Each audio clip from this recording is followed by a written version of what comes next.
Good evening, everyone. This is Planning and Development Committee. We have kind of a long agenda tonight, so we'll get started. First item is approval of our regular minutes. I move approval. Second. Okay. Any discussion, any comments? Hearing none. All those in favor say aye. Aye. Any opposed? Alderman Grover, do you want to start with P1? Yes, thank you, Madam Chair. P1 is approval of a Sidewalk Cafe for the Naf Naf Grill at 1629 Orrington. Second. Any discussion? Hearing none. All those in favor of recommending approval of the first-time Sidewalk Cafe, say aye. Aye. Any opposed? P2, Alderman Tindem. P2. It's the approval of Sidewalk Cafe for DMK Burger and Fish, 1850 Noyes Street. This is for action. Okay. Second. Any discussion? Alderman Fisk. Yes, thank you, Madam Chair. I just want to make sure that I am correct in that there will be no alcohol of any kind served at the outdoor cafe. 1 second. Mr. Munzer, would you like to respond? Alderman Fisk, Mark Munzer, Director of Community Development. Yes, that has been confirmed. There'll be no liquor served at the Sidewalk Cafe. I would also make the request, friendly request, that the owners and operators try to control any sort of gathering. It's a very narrow sidewalk, unlike the sidewalk on the south side of the street. So a very narrow sidewalk. It's a very heavily traveled sidewalk.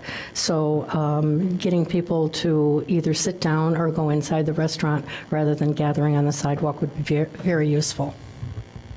Mr. Munzer, is it, are there no restaurants with sidewalk cafes that serve alcohol outside? Not if they're a type 2. I type 2. All right, Alderman Holmes. My mic's not on. I've been really trying to understand the little circle, we had it on that, but how much space actually is there between where they have this, the two little round tables and the curb, the existing curb? How, because there's also some green, isn't there some greenery there? How much sidewalk is actually there? Do we know that? How about if we have when I'm- somebody from DMK come up and maybe walk us through this? Oh, that's fine. I was up there the other day, and I was trying to figure it out. It looks real tight. Hi, good evening. I'm Michael Kornick. I'm the co-owner of DMK Burger and Fish. We have the spacing based on the drawings that were sent to all of you. It doesn't seem to me like people are having a difficult time walking by. It's only two 24-inch tables and 4 chairs, and they're butted against the window. So Yeah, no, I saw that, but I just wondered. Okay. If you put on your magnifying glasses, there are little numbers in here. I know, I saw that, but I actually went there, and I was still trying to gauge it. So, Okay. Alderman Grover, then Alderman Nguyen. Thank you, Madam Chair. Mr. Munzer, did the Spark Committee discuss the spacing on the sidewalk for this cafe as it does every other? It did. All right, thank you. And that this the report was plan in the, presented? that was in the report. This so was good. this was the plan presented to them. The only change was the type of table. It's now round versus rectangular. Right. Alderman Nguyen?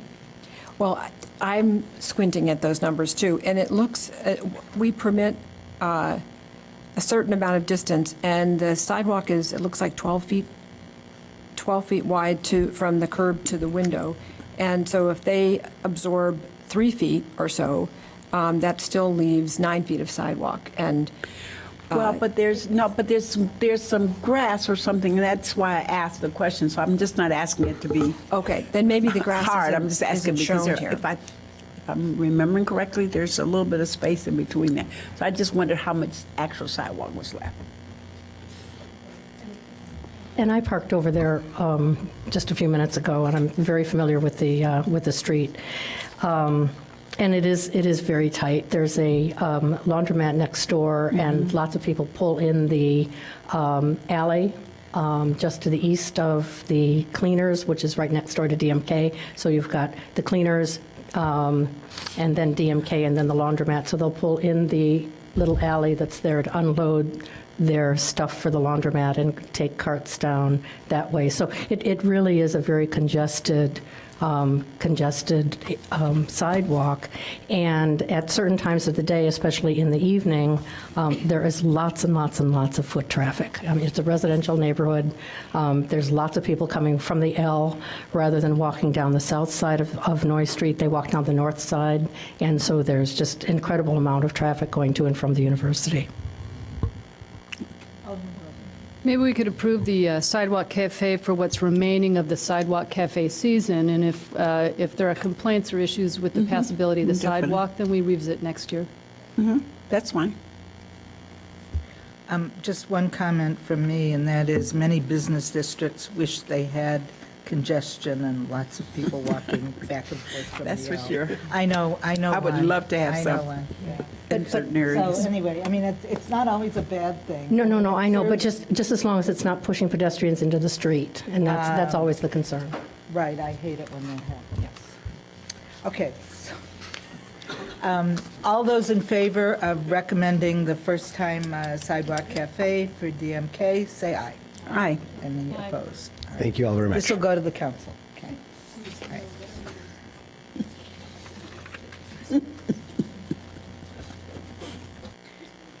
Alderman Holmes. Turn, I'm sorry. Approval of the community partners for affordable housing for $300,000 for forgivable home loan. Staff recommends the approval of a $300,000 forgivable home loan to community partners for affordable housing for the acquisition and rehabilitation of a 5-flat property at 1620 Washington Street. Homes funds will be used for the acquisition and rehab of 3 of the 5 units for rental by households with incomes of 60% of the area median income. Funding is provided by the city's home grant. Second. Any comments on this? I just want to know, the 2 units that aren't going to be funded through this are going to be market rate, is that it? No, it's not, but our staff can address that. Okay. Good evening, Madam Chair. I'm Mary Ellen Poole. I'm the housing planner here for the City of Evanston. I have Rob Anthony, the Executive Director of SEPA, and he can answer some of these questions. So the other 2 units would be restricted to people at 80% of median Could you income? tell us your name and your address? Sure, it's Rob Anthony. I'm at 2416 Lee Street. And the other 2 units would be restricted to people earning less than 80% of median income. Okay. But it says home funds will be used for the acquisition and rehab of 3 of the 5 units by rental. Correct. So there's a mix of home dollars and other non-City of Evanston grant dollars that would be going into the project. And so the home dollars are allocated on a prorated basis to the 3 units. So But that's for the rehab. That's for acquisition Acquisition and and, rehab. so because Okay. 300,000, for 3 Right. units, okay. All right, thank you. Any other questions? Alderman Grover? Just thank you to Community Partners for Affordable Housing for undertaking yet another project in Evanston. Much appreciated. Thanks, Rob. Any other comments? Hearing none, all those in favor of recommending approval to the council, say aye. Aye. Any opposed? Next, Alderman Wilson. Item P4 is a request for approval of Affordable Housing Fund loan for security cameras at the Clare Ridge Apartments at 319 Dempster. The request or recommended action is approval of a forgivable loan from the city's Affordable Housing Fund to Housing Opportunity Development Corporation in an amount not to exceed $25,000. The loan will be used to purchase and install a comprehensive security system in the common areas of the 48-unit Clare Ridge apartment buildings at 319 Dempster. Second. Any comments? Alderman Moon? No? All right, hearing no comments and no speakers, all those in favor of recommending this to the council, say aye. Aye. Any opposed? Alderman Nguyen? Yes, we have ordinance 90-014, granting zoning relief for rear yard setback and 0 parking spaces at 1026 Davis Street. Pretty exciting project. I understand there is a presentation. We do. The applicant has a short presentation to make, just a few brief slides, given the amount of community interest in the project. For those at home, this is to replace Taco Diablo and dim sum Lulu's. New version of. We're across the street from where the disaster took place, yeah, in Tom Thumb's old space. All right. Welcome. Good evening. My name is John Majewski, and my office is located at 630 Davis Street in the Chandler's Building here in Evanston. And I'll just make a brief presentation. I know you guys have a lot to go through tonight. So the building itself is actually in the Tom Thumb building, which everybody, I think, is aware of. And, am I touching that? Yeah, it worked.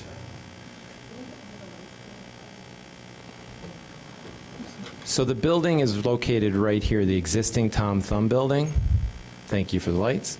And at the rear of it, there's approximately 10 feet that goes across that is open. And then there's an easement to go across the property for this corner property. We're probably all familiar on Oak and Davis. It's like a one-story building with a Bose set of trusses. It's a sound studio. And as a portion of this property is a 10-foot easement. It's an access easement to access the rear portion of the property. The rest of the site has, the diagonal parking in front of it. There's virtually no way to actually access this across that 10-foot strip other than to really use it as a loading alley. What's being proposed is fundamentally a one-story building that would pretty much exactly replace the Tom Thumb footprint. And then the Tom Thumb building has some second floor area. We're almost switching it a little bit because we're taking the second floor and pulling it back so that there could be a large open terrace across the entire front, approximately 25 feet in depth. That will actually be part of the entire experience. And the entire property is being operated under one single management group. So we just want to make sure that everybody was aware of that. Inside the building, it's basically, the best way to think of it is you almost took it and divided it in half. And then within one half will be Taco Diablo and Lulu's. And they share a kitchen, a combined kitchen area. On the other side will be a single retail space that could be divided in half, but most likely we're really searching for somebody that would just take that single retail space alone. Then at the very center will be an access and a stair that will lead back to an elevator. That will take you up to a second floor space, at which point there'll be a bar restaurant concept across the front that will really use this open terrace area. Its kitchen will all be located at the back. And then there's an event space, which is going to be run in conjunction with the entire operation.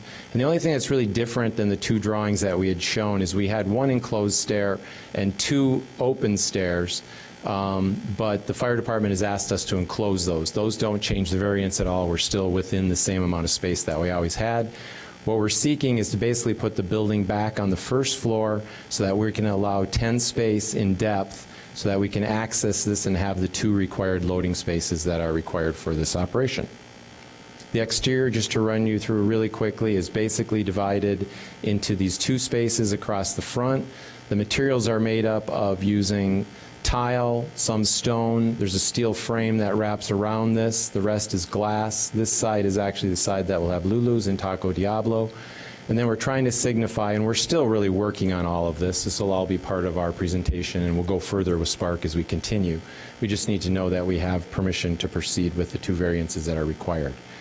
Again, I just wanted to emphasize, as far as parking goes, none of us think it would be desirable to go off of Davis Street and actually access the site. That would really interrupt the kind of pedestrian zone that's in this neighborhood.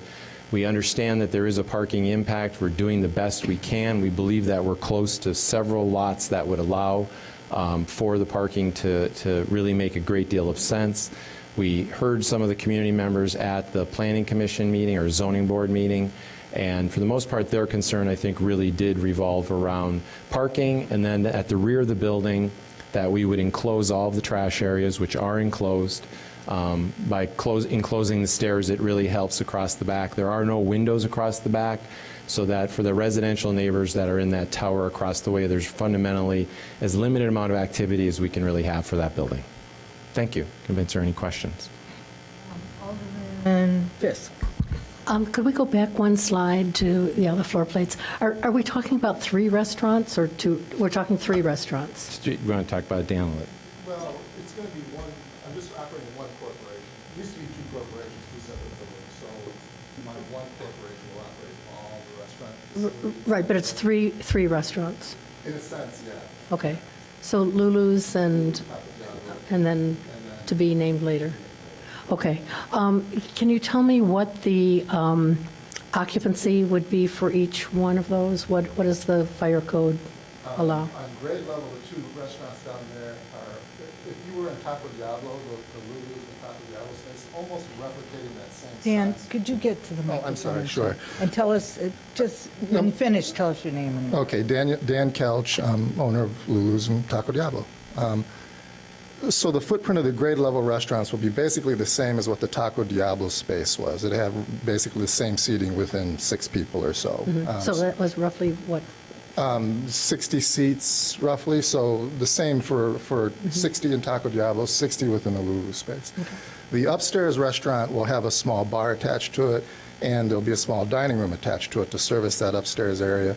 That will probably only have, well, it will fluctuate. When the outdoor patio is in season and there's dining up there, there's going to be quite a few people. We haven't quite settled on the exact count yet.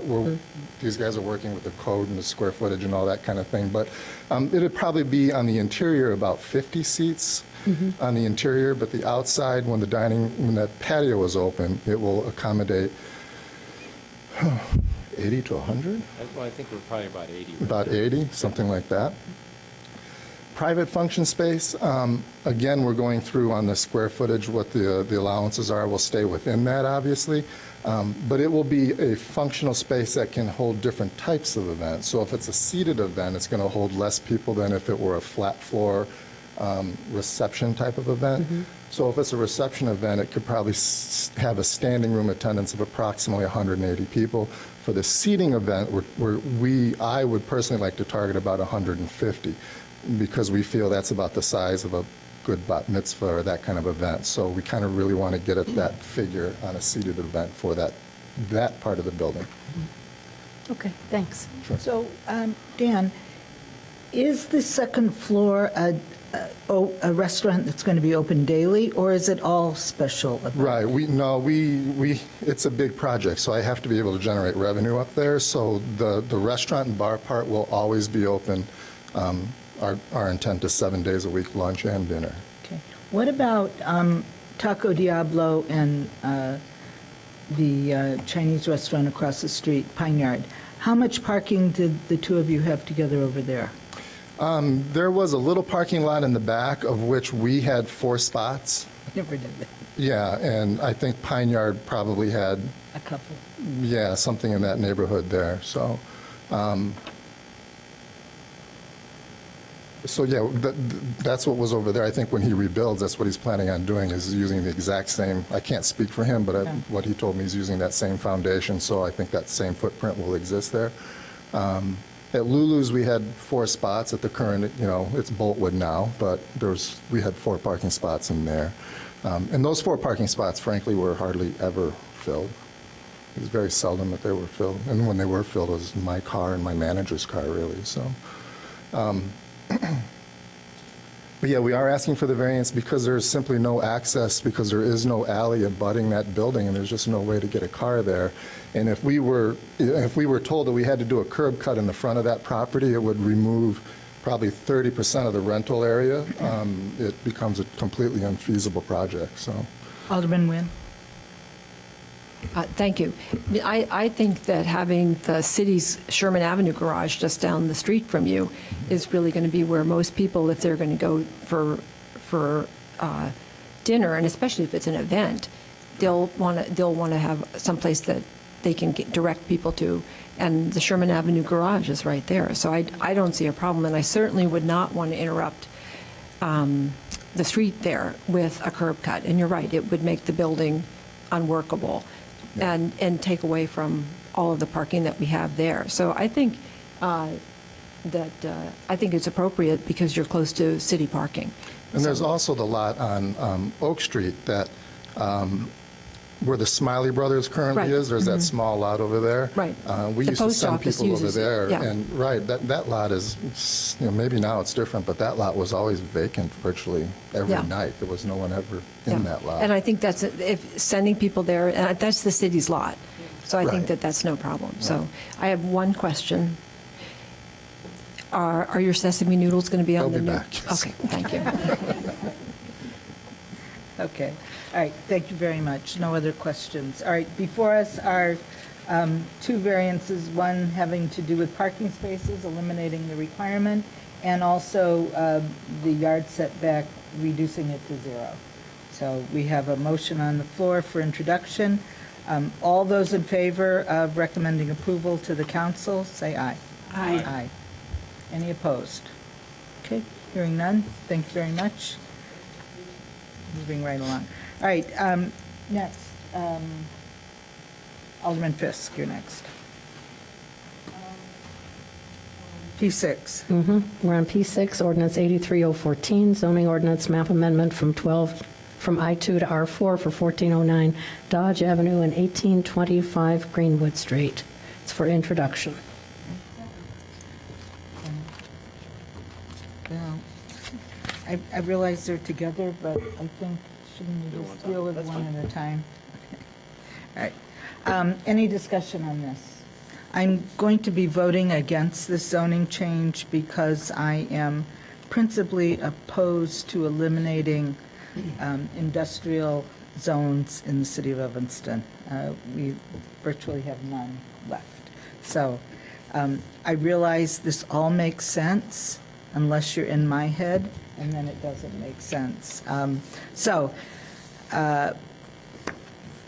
said that, any other comments?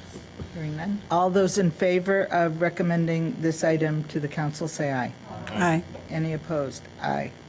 All right, moving right along, Alderman Grover, P7. Madam Chair, I move P7, which is ordinance 89014, which is zoning relief for those two principal structures with setbacks and parking at 1409 Dodge Avenue and 1825 Greenwood Street. Would you like me to recite the setbacks? You might want For to, the seeing that there may be people here. So reading the paragraph from the agenda, the Plan Commission, Zoning Board of Appeals, and city staff recommend our adoption of ordinance 89014 to approve this zoning relief for two principal structures on one lot. 14.4-foot front yard setback, 8.5-foot street side yard setback, 1.9-foot interior side yard setback, and a 1.7-foot interior yard setback. And finally, a 6.6 rear yard setback with 2 parking spaces where 3 are required. This is for introduction. Okay. Any discussion on this? Just so you know, I think this is a fabulous project. I really do. All right, all those in favor, say aye. Aye. Any opposed? No. So, anything, items for discussion? No. We haven't been told about? I have none. Okay. May I have a motion to adjourn? So moved.